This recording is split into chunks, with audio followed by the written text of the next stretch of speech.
Olá pessoal, tudo bom? Sejam bem-vindos então ao nosso curso para o Ministério Público do Estado de Minas Gerais. Eu sou o professor Henrique da Rosa, nós vamos trabalhar aqui várias pílulas de direitos difusos e coletivos, mais voltado à parte material, objetivando aqui trabalhar os pontos mais importantes e relevantes, né, com uma alta incidência nos concursos públicos, principalmente no seu concurso para Minas Gerais. Então, nós vamos falar aqui sobre várias coisas, né? Vamos fazer aqui várias pílulas de imersão em pontos importantes. Eu selecionei para vocês aqui alguns temas que eu considero interessantes, né, de várias as provas do concurso do MP de Minas que eu já tive oportunidade de analisar. Então aqui só fazendo a minha apresentação formal, eu sou o professor Henrique da Rosa, aquele ali é meu Instagram, né, prof.henrique.darosa. Se você tiver eventualmente aí interesse em me seguir, eu estou sempre postando material atualizado sobre direitos difusos e coletivos, estou sempre postando dicas sobre direitos difusos e coletivos, eu e vários outros professores aqui no SERS.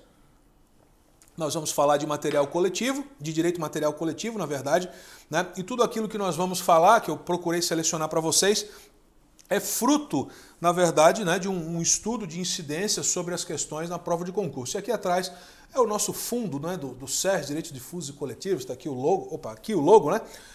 Na verdade, aqui atrás tem um fundo verde, né? Você sabe que é o nosso chroma key e o programa faz a projeção da imagem. Eu me divirto com o chroma key aqui. Mas enfim, vamos lá, vamos para as nossas pílulas então. Eu selecionei como pílula número 1 o Estatuto da Criança e Adolescente, um tema muito recorrente, dois temas muito recorrentes que são a proteção integral e conselho tutelar. São dois temas muito importantes e que caem também na prova do concurso do Estado de Minas, do MP de Minas. Vamos lá. Lei 8.069, a gente começa com o artigo 227 da Constituição. Dever da família, da sociedade e do Estado assegurar à criança, ao adolescente e ao jovem, com absoluta prioridade, o direito à vida, à saúde, à alimentação, à educação, ao lazer, à profissionalização, à cultura, à dignidade, a respeito, liberdade e convivência familiar, além de colocá-los a salvo de toda forma de negligência, discriminação, exploração, violência, crueldade e opressão.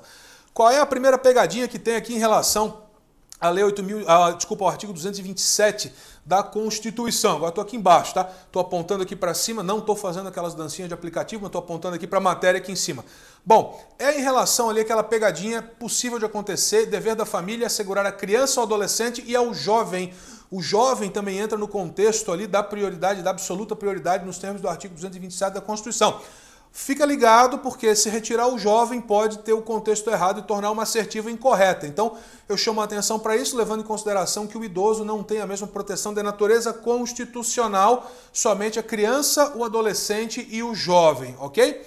Vamos lá, artigo 3º, destacando o artigo 3º, Estatuto da Criança e Adolescente, gozam de todos os direitos fundamentais inerentes à pessoa humana sem prejuízo da proteção integral, já vamos ver o que é isso, de que trata essa lei, assegurando-se-lhes por lei ou outros meios todas as oportunidades e facilidades a fim de lhes facultar o desenvolvimento físico, mental, moral, espiritual e social em condições de liberdade e dignidade. E o parágrafo único, direitos enunciados nessa lei aplicam-se a todas as crianças e adolescentes sem discriminação de nascimento, situação familiar, idade, sexo, etnia, cor, religião ou crença, deficiência, condição pessoal, desenvolvimento e aprendizagem, condição econômica, ambiente social, região, local de moradia e outra condição que diferencie as pessoas, as famílias ou a comunidade que vivem.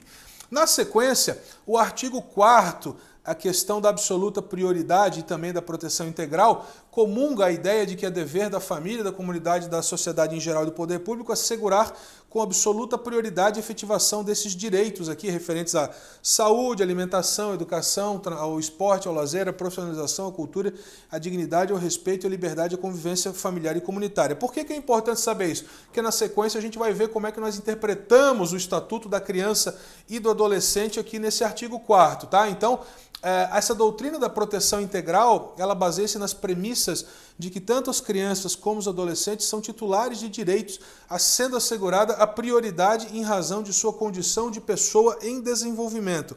A palavra pessoa em desenvolvimento é uma das tônicas que move a doutrina da proteção integral no contexto do Estatuto, tá?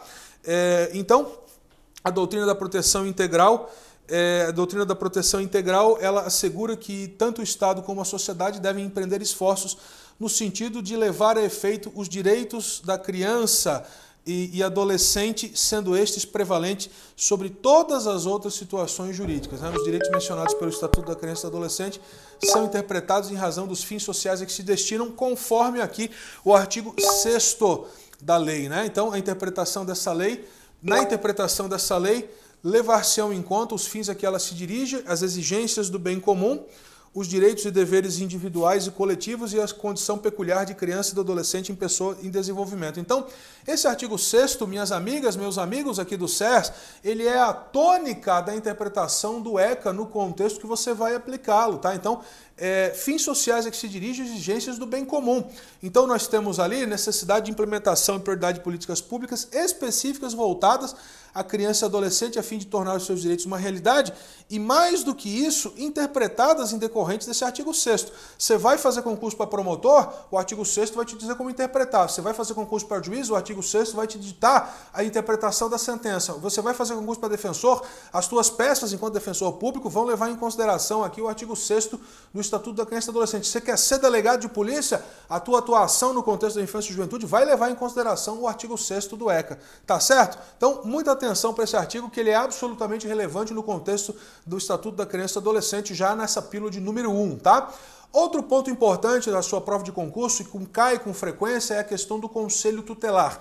O Conselho Tutelar, você sabe que é um órgão ali, artigo 131, com alta incidência em prova de concurso, ele é permanente, autônomo e não jurisdicional, tá? Encarregado pela sociedade de zelar pelo cumprimento dos direitos da criança e adolescente definidos por essa lei. O Conselho Tutelar, ele na verdade, ele trata, ele tem um amplo rol de atribuições previsto no artigo 136, que nós vamos ver na sequência, inclusive com poder de requisição. Mas o que é importante a gente saber aqui do conceito dele? Ele é permanente, ele não pode ser dissolvido, e aí nós temos uma discussão entre dois doutrinadores, que eu já mencionei, inclusive aqui no SERS, numa oportunidade que eu lecionei sobre criança e adolescente.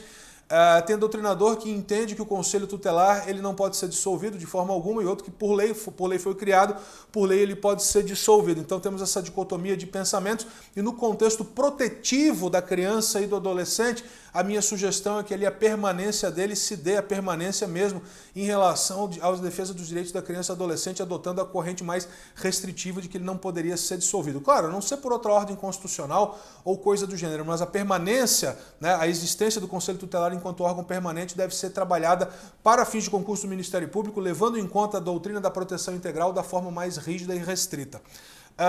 Autônomo e não jurisdicional, na verdade, ele não deve, ele não é subordinado, por exemplo, ao Poder Executivo, ao Ministério Público, não é subordinado, embora parte integrante da administração ali municipal, não é subordinado, vamos dizer assim, nem ao Ministério Público, nem ao Poder Judiciário, e ele é não jurisdicional, ele possui natureza administrativa, encarregado de zelar pelo cumprimento dos direitos da criança e do adolescente definidos nessa lei. E ali o artigo 136, nós temos algumas atribuições do Conselho Tutelar, como atender as crianças e adolescentes nas hipóteses previstas no artigo 98 e 105, aplicando medidas de proteção, por exemplo, atender e aconselhar pais ou responsáveis, aplicando as medidas do artigo 129. E aqui é interessante dizer o seguinte, uma pegadinha que pode aparecer na prova de concurso, que vem acontecendo com frequência, estou aqui embaixo agora, hein?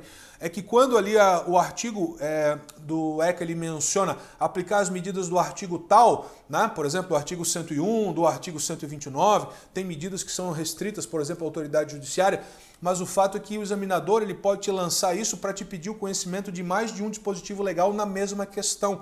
Para saber, por exemplo, o Conselho Tutelar pode aplicar as medidas previstas no artigo tal. Você tem que lembrar, ou do inciso tal a tal, você tem que lembrar exatamente naquele artigo quais são os limites de atuação, de aplicação das medidas pelo Conselho Tutelar, se for o caso. Então, em uma única questão, uma redundância, uma única, mas em apenas uma questão, a banca de concurso pode te cobrar o entendimento, pode cobrar o conhecimento de mais de um dispositivo legal. Vamos lá. Atender e aconselhar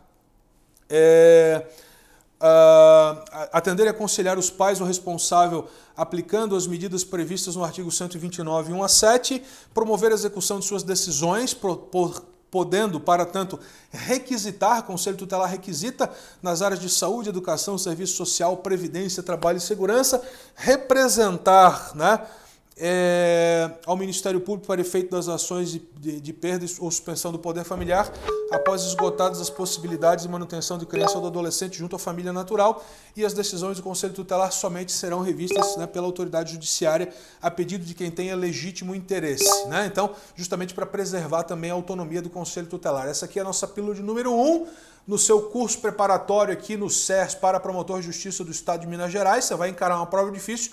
Vamos seguindo na pílula número 2, me aguarde aí que eu já volto.